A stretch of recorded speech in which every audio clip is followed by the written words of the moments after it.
So first ato sang ikuha na atong login. So ato sang i-type atong credentials, information. First i-type sa tabi sa username and then sa password. So ang ubos sa password na diha ang captcha.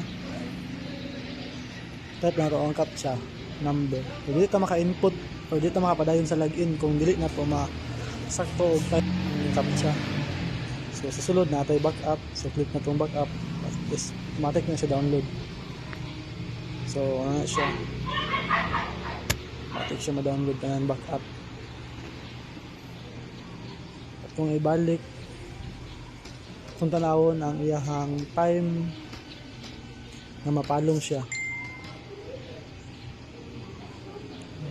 Ato ya pong i-add.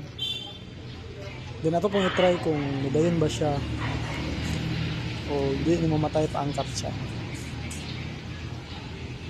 Tapos na siya backup, nasa sulod sa dashboard.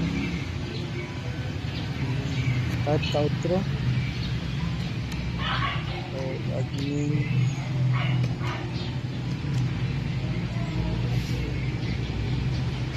So dili siya masulod kung dili na to ibutang ang captcha. Sunod din na to siya ibutang.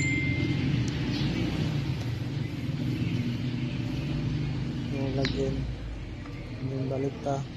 So sa dashboard na i-backup dia. And that's all.